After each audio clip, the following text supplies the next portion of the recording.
This video looks fire, bro. 33 cards that would break Clash Royale. This video looks absolutely fire. Clash Royale has had some... If you have a card idea, what would it be? insane card ideas over the years. Some brilliant, some ridiculous, and a few so... Was that an elite barbarian hunt? What was that? Clash Royale has had some insane card... Okay, Igloo is fire. Card ideas over the years. Some brilliant... Barbarian King? Some ridiculous, and a Look at the E-Barb hunt! few so broken, they never made it into the game. But what if they did? Number 1. Portals. Imagine placing a portal entrance on your side of the arena and instantly warping troops to the other lane or even behind This is similar to the Mighty Miner ability, no? the enemy tower. That is what the portal card was designed to do. It would cost 4 elixir and let players control space like never before. On paper, it sounds brilliant. In reality, total chaos. The concept was to place an entrance and an exit anywhere on the map, creating a direct link for troops to pass through. Defensive setups would collapse, strategies would flip, and counters like splash damage would lose their value. You could bypass entire pushes with a single placement. Supercell scrapped the idea because of balance nightmares. They eventually released the concept of the Mighty Miner, whose ability mimics a teleport, but only for himself. A full portal? Now that would have just been meta-shattering. It is a card that would have broken not just matches, but the entire way Clash Royale is played. Number 2. Yeah, that would... Wizard Tower? Wizard Tower. If you've played Clash of Clans, you already know how deadly the Wizard Tower is. It's a building that dishes out splash damage with rapid fire magic. Now imagine replacing the Princess Towers in Clash Royale with Wizard Towers. Yeah, Supercell already considered that. The Wizard Tower would have been a built-in tower with area damage instead of single target shots. Sounds cool until you realize it would completely shut down swarm cards, bridge spam, and air decks. While the idea was eventually scrapped, it shows how close Supercell came to completely redefining defense in Clash Royale. In the end, it was likely removed because it gave too much value for no skill, leading to lopsided matches where weaker players could dominate just by doing nothing. Still, you gotta admit, the visual of the triple firing Wizard Tower sounds pretty awesome. See, but why don't they just run a Wizard Tower, like, in the game? Like, not on the tower troop, but, like, maybe it would be too similar to the bomb tower, though. Number 3. Giant Dragon. We have What? Baby Dragon, Skeleton Dragons, and Inferno Dragon, but Supercell once considered going full fantasy with a massive, full-sized dragon. This wasn't just some fireball sneezing cousin of the Baby Dragon, this was a tower-sized beast with massive HP, AoE splash, and the raw power of a legendary card. The dragon was scrapped for a few reasons. First, it was just too big to properly fit in the arena. Second, it dominated simulations, melting troops and buildings alike before counters could even reach it. Instead, Supercell gave us the Phoenix, which is Holy aura! Oh my god! about as close as we'll ever get. But the original dragon, it was less of a support Okay, card this video's fire, I'm not gonna lie. and more of a flying win condition. If it made it to the game, you'd either run it or lose to it. Number 4. Elixir storage. What if you could bank elixir, save it for later? That is exactly what the elixir storage building was meant to do. This card would let you store up to 100 elixir. Seriously, imagine dropping a golem, 3 musketeers, and elite barbarians at the same time. You could save overflow elixir and unleash it in massive, overwhelming waves. Sounds fun, right? Supercell wisely threw this idea into the vault, but for a brief moment, Clash Royale almost became a game where you could hoard elixir like gold and flood the map Oh with my madness. god! Just imagine facing someone with 100 elixir and knowing you're already dead. Number 5. Barbarian King. They have to do this. I don't even care. They have to do this card, bro. They literally have to. The Golden Knight we have today, that wasn't the original plan. Erling Haaland! Supercell originally wanted to bring a true Barbarian King, complete with custom charge ability and defensive spawner pad. He would have been a direct champion card, modeled after his Clash of Clans counterpart. Tanky, melee, and able to summon reinforcements or buff nearby allies. The Barbarian King was meant to feel like a battlefield commander, but when early versions proved too clunky and hard to balance, they shelved him. Instead, we got the Golden Knight, a flashy mobile duelist with a dash clash mechanic that still gives players nightmares.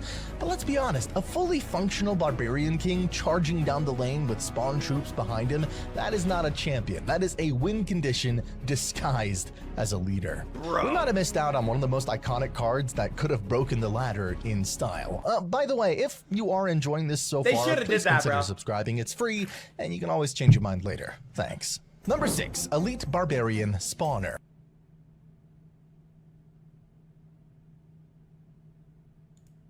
Just hearing the words Elite Barbarians is enough to make most Clash Royale players roll their eyes. Now imagine a card that spawns 4 of them. And that is exactly what the Elite Barbarian Spawner would have done. Costing 8 elixir, it would have worked like the Barbarian HUD, but instead of spawning regular barbs, it spawned 2 pairs of E-barbs over time. Each E-barb normally costs 3 elixir, so this spawner gave you 12 elixir value for 8.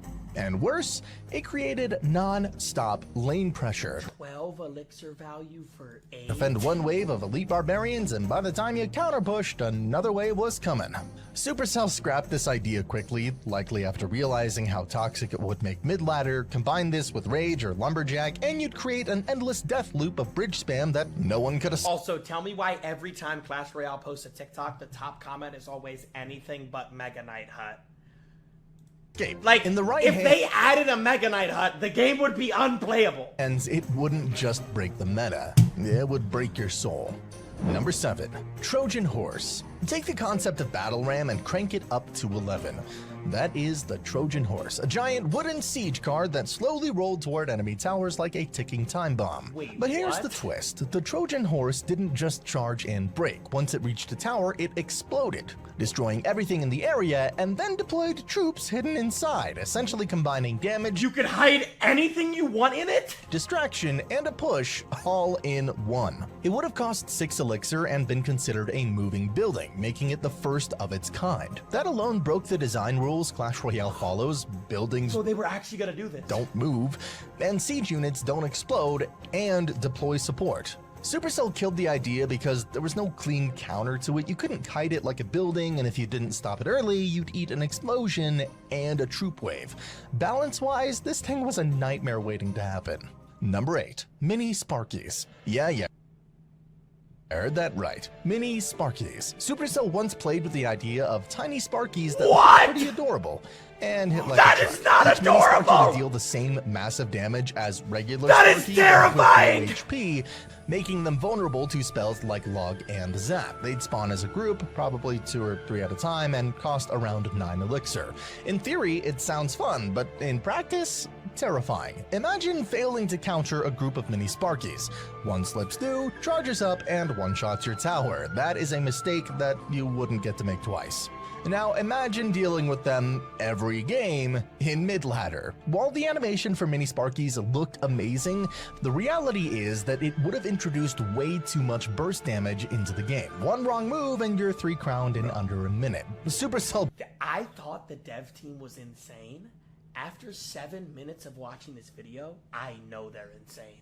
The fact that this almost happened is gross. Buried this idea, and for good reason. Number 9, Chain Tesla. The regular Tesla has always been a low-key menace, but what if it had an upgrade, one that could zap multiple targets at once? That's what the Chain Tesla was meant to be, a new building that fired electric arcs, chaining its damage between up to 3 units at once, similar to how the Electro Dragon or multi-target Inferno works. The idea was scrapped because it overlapped with existing cards too much, like Electro Wizard and Electro Dragon, but because it was also impossible to balance. It was too weak in some matchups and completely shut down others. Supercell's design philosophy avoids do-it-all cards, and this one checked every box. Powerful, splash, anti-air, cheap, and invincible when idle. Yeah, this thing would have been the definition of a meta breaker. Number 10, Mega Pekka. Alright, what is this video? We already have the Mini Pekka and regular Pekka, but for a short time, Supercell considered the most dangerous version yet, the Mega Pekka. This unit came in 3 versions during testing. Show me his picture again. Show me his picture. Show me his picture. Show me his photograph. Oh my god.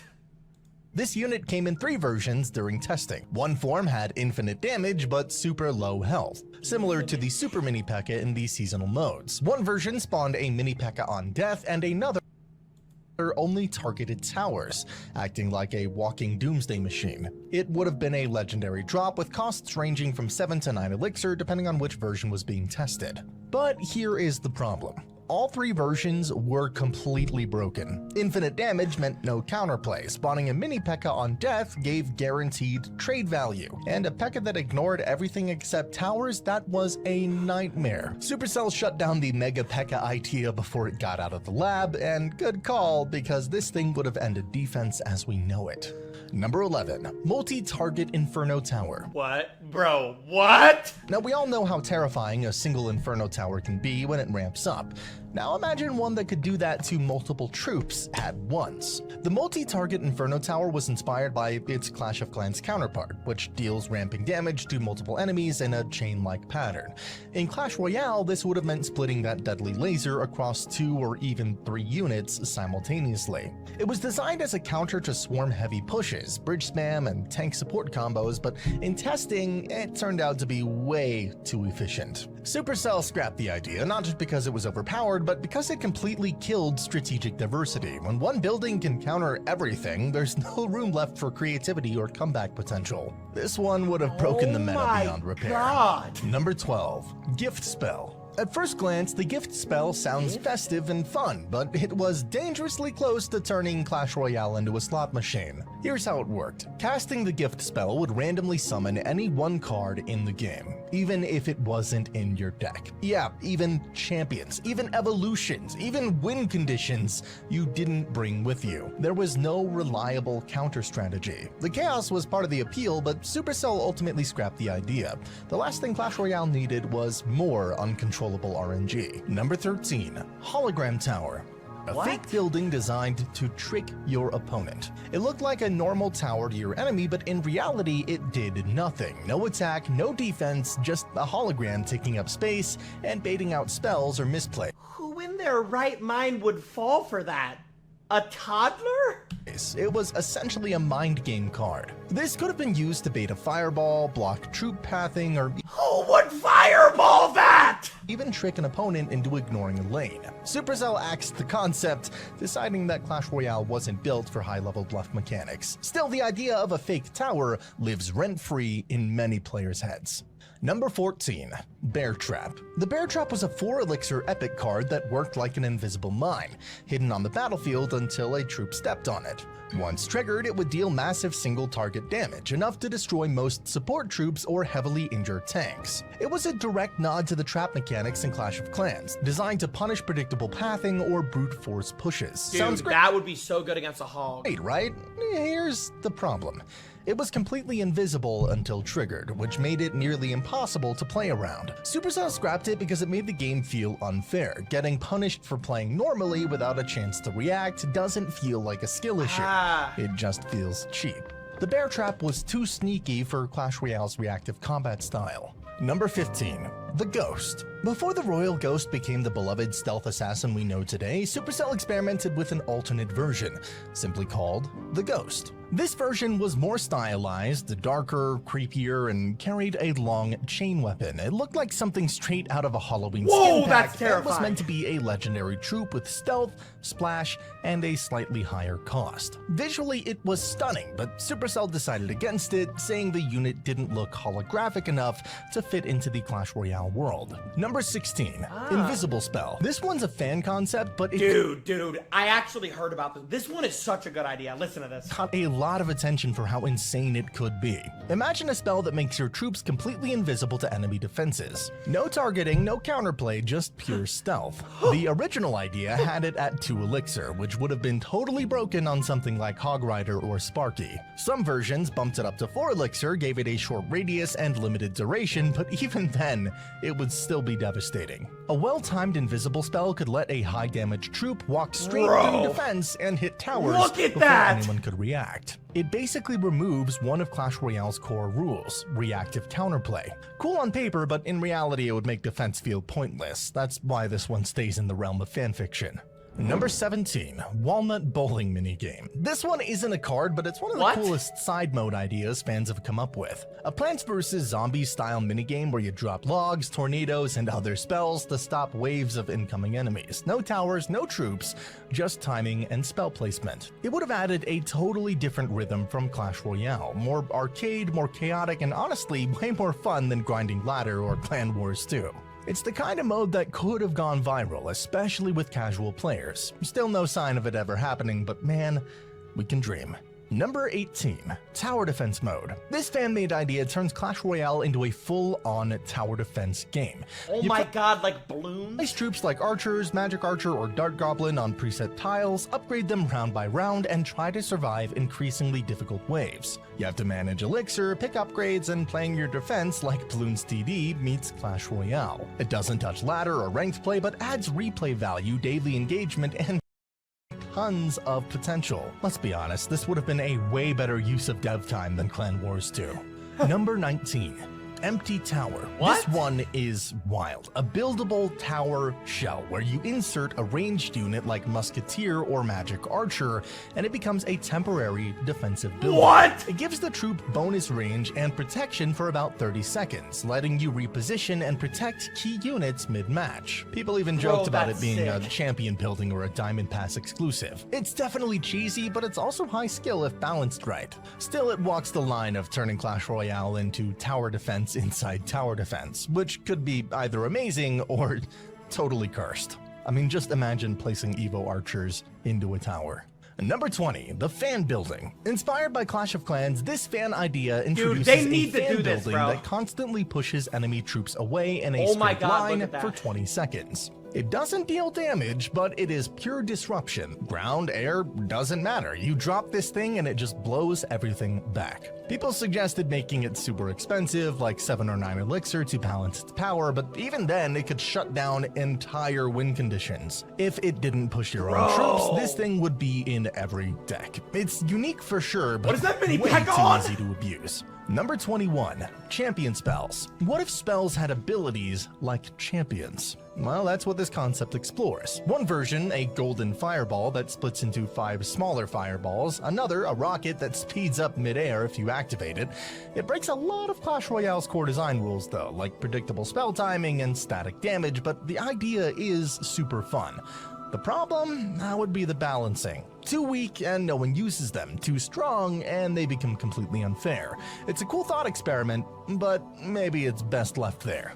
Number 22, the Time Spirit. This one is actually genius. The Time Spirit doesn't do damage, it just rewinds one enemy troop back to where it was a few seconds ago. It sounds broken, but it has smart counters. It's weak against swarms and doesn't work well if your opponent spaces correctly. This is probably one of the most viable fan-made card concepts out there. With the right cost and targeting limits, it could genuinely fit the game. Number 23. Survival. Dude, because in like those tank decks, bro, it'd be so good. Mode. Think Clash Royale meets Vampire Survivors. You start with a single unit like a level 1 Archer Queen or Golden Knight and survive wave after wave of enemies. Each round you choose upgrades like splash damage, speed boosts, or troop swarms. It's fast, chaotic, and replayable. Totally different from ladder or competitive play, but exactly the kind of mode that would bring players back every day. It's ambitious, but also probably the most exciting fan concept on this list. Number 24, floating balloons for ground troops. This one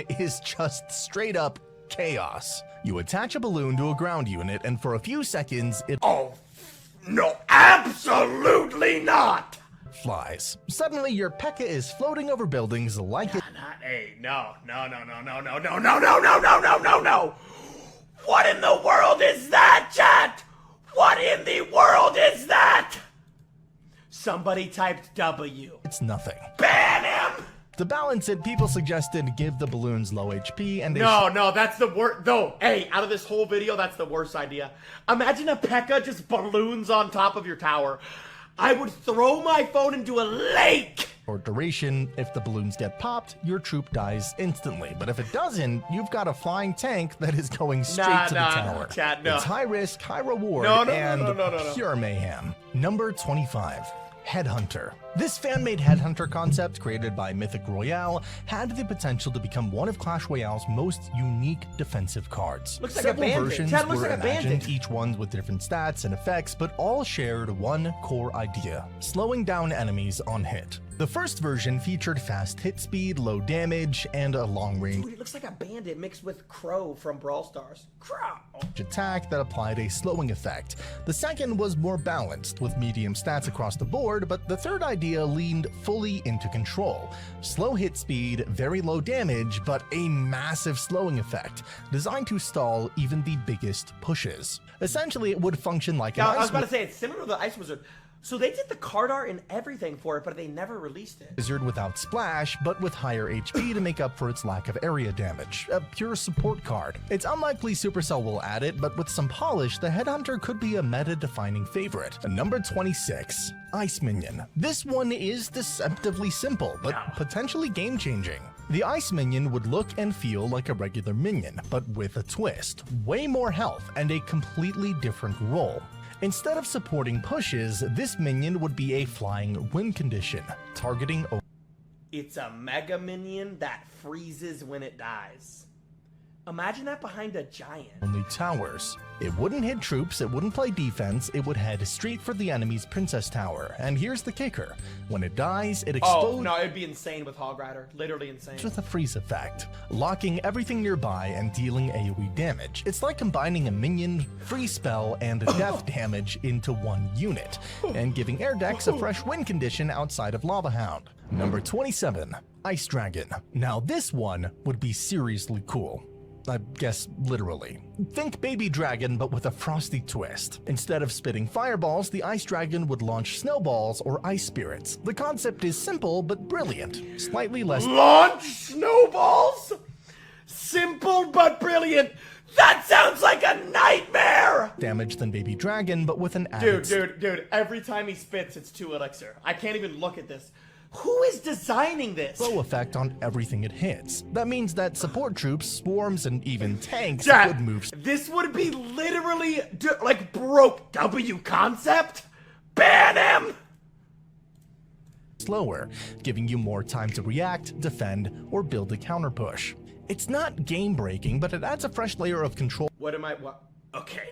and versatility, especially for air decks. Number 28. Flame Flinger. This concept is pretty unique, and it actually feels like something that could work in Clash Royale. The Flame Flinger would move very slowly, lobbing large fire sparks at enemies from a distance, dealing area damage with each hit. But here is the fun twist. When it's destroyed, a fire spirit jumps out. It's a small touch, but it adds so much personality, almost like the little fire spirit was driving the thing the entire time. Balance-wise, it wouldn't deal massive damage per shot, but the splash effect and persistent pressure, It's just too similar to Wizard and Furnace. Like, especially if it worked like a cannon cart style troop, could introduce a new kind of ranged control. Strong, flavorful, and mechanically fresh, Flame Flinger could be a fiery new addition to the game's arsenal. Number 29. Night Witch. Tower Troop. What? So, tower troops are always tricky to balance, but this concept is that a mega tower? Like, dude. could really shake These concepts are insane. things up. Imagine a Night Witch as a tower troop, permanently sitting on the Princess Tower, attacking both air and ground with a shorter range, but much heavier damage. Like the original Night Witch, she'd also spawn bats over time, adding some passive pressure and A short-range tower troop is not a bad idea. It would just be so random, though. Like, it would be good against, like, hogs and giants and golems and stuff, but then it would just be bad against, like, any ranged unit, you know? defensive value. Because of her limited range, she'd need support from spells or long-range troops to deal with early threats. But when something finally walks into her zone, boom. Deleted. Of course, there are downsides. She wouldn't hit us close to the river like the Princess or Dagger Duchess, but that's what makes her interesting. You'd have to build a deck around her strengths, stacking control cards, countering air, and playing slower. But I think when it comes to tower troops, it should never intertwine with a regular troop. Like how they have it now is perfect. Like the Royal Chef is not a Clash troop. The Cannoneer is his own thing. The Dagger Duchess is his own thing. The Princess Tower is the only one where it's like actually a card, but it's like I think the tower troop should be their own type of troop. It shouldn't be a repeat. Really fresh take on tower troops, and something that could lead to a brand new meta. Number 30. Ice Hound. This one is pretty straightforward, but super interesting. Ice Hound would work a lot like Lava Hound. Slow, tanky, fire straight at the tower, but instead of exploding into lava pups, it would have a few big twists. First, when it dies, it would trigger a freeze effect, slowing down everything nearby for a couple of seconds. Second, while it's alive and attacking, it would slow the attack speed of any buildings or tower troops it's hitting. Kind of like a passive debuff. It'd probably cost the same as a Lava Hound, but to keep it balanced, it would spawn fewer icy pups than the Lava Hound does. This way, it still has value, but it isn't completely busted with the freeze effect on top of everything else. Number 31. Igloo. The Igloo would be a 3 elixir epic building that This needs to happen. This card needs to happen. It looks so cool, man. spawns ice spirits every 5 seconds. Think of it like a frozen version of the furnace. Bro, but when it dies, it should spawn an ice golem, no? Spirit is already one of the most popular cycle cards in Clash Royale. Adding a building around it just kind of makes sense. It's defensive, fast-paced, and could bring a fresh chill to cycle decks. The concept was created by a designer called Me Graphics, and it is genuinely brilliant. Good idea. But the next 2 ideas from him, they are even more insane. Especially the last one. Number 32. Bat's Cave. This one is long overdue. The Bat's Cave is an epic building that spawns bats every 4 seconds. We've had ground spawning huts forever, but a building that spawns air troops... Nah, minor decks would be broken. Because you can support bats with minor, and like, it's so cheap, but it does so much if you don't answer it. That would open up completely new strategies and deck types. This would be the card that finally makes air control decks more viable. Number 33. Submarine. The Submarine is a concept... Alright, chat, the final card that would break Clash. And it looks like this one actually has card art, which means it was probably about to happen. So unique, it genuinely feels like something that could reinvent how Clash Royale works. It's a troop designed to control the water, a part of the arena that's really never been used in gameplay. The Submarine acts like a champion-level cannon card. When placed in the river, it can submerge and stay hidden, just like a Royal Ghost or Archer Queen. While underwater, it can't be targeted, but it slowly loses HP to balance things out. Once surfaced, it attacks with rockets, dealing damage to both air and ground troops with a long range similar to Expo or Princess. The player can control when that has to happen! That needs to happen! So resurfaces using an ability button. Chat, is that not the best concept? Balanced. That is the best concept, no? Costing 1 elixir, and because it's in the water, it can only patrol one side of the arena, depending on where you place it. That adds a layer of positioning strategy we've never really had before. Some troops like Musketeer or Archers can hit it, but others like Hog Rider or Bandit can't reach it at all. It's part stealth, part siege, and 100% disruptive. This card is bold, imaginative, and exactly the kind of thing that would break the Clash meta wide open if it ever got added. Now, since we're through so many card ideas that don't even exist, you gotta check out this next video where I show one more. That might be the best Clash video I've ever watched. I'm not even kidding. That video was fire. Who was this guy's channel, bro? Arcto. Go sub to that guy. That was a beautiful video, bro.